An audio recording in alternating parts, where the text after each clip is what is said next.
Iran Israel యుద్ధం రోజు రోజుకి తీవ్రతరమవుతుంది. ఇప్పటికే యుద్ధం భయాల కారణంగా అక్కడి భారతీయులను కేంద్ర ప్రభుత్వం సురక్షితంగా తరలిస్తుంది.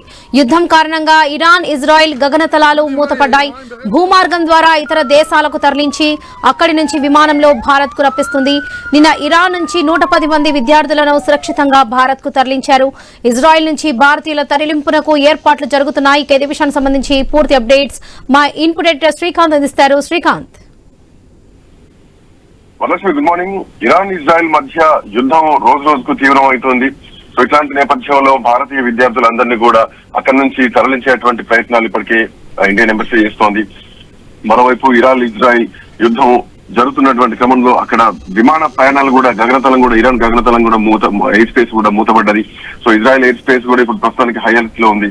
సో ఇట్లాంటి పరిస్థితుల్లో అంటే ఎయిర్ వే ఒకటే మార్గమైనటువంటి పరిస్థితుల్లో ఎయిర్ స్పేస్ మొత్తం లాక్ అయినటువంటి క్రమంలో బై రోడ్, సో భూమార్గంలో తీసుకొస్తున్నారు, బై రోడ్ తీసుకొస్తున్నారు. అక్కడి నుంచి ముందుగా విద్యార్థుల్ని తరలించి అక్కడి నుంచి వేరే ప్రాంతానికి తీసుకెళ్లి అక్కడి నుంచి విమానాలలో భారత్ కు తీసుకొస్తున్నారు.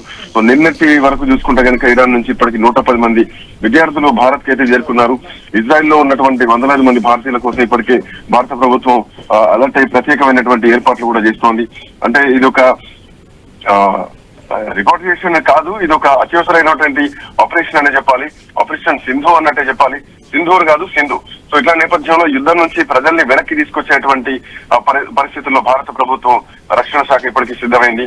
రేపటి రోజున యుద్ధం పెరిగితే ఎట్లాంటి తరలింపులు ఉంటాయన్నది మాత్రం ఇంకా ఎవరికీ తెలియదు. కానీ కేంద్రం ఎప్పటికప్పుడు ఎట్లాంటి దశలోనైనా భద్రతను మాత్రం మర్చిపోలేదు. సో ఇట్లా నేపథ్యంలో ఎప్పటికప్పుడు విద్యార్థులను అయితే భారతీయ విద్యార్థులు మాత్రమే తీసుకొస్తోంది. ఇప్పటికీ అక్కడ యుద్ధ తీవ్రత పెరుగుతోంది, బాంబుల శబ్దాలు పెరుగుతున్నాయి.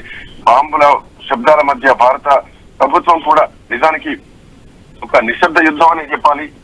అంటే ఆ యుద్ధంలో మన వాళ్లను తీసుకురావడానికి భారత ప్రభుత్వం శతవిధాల ప్రయత్నం అయితే చేస్తోందని చెప్పాలి. Right Srikanth, thank you.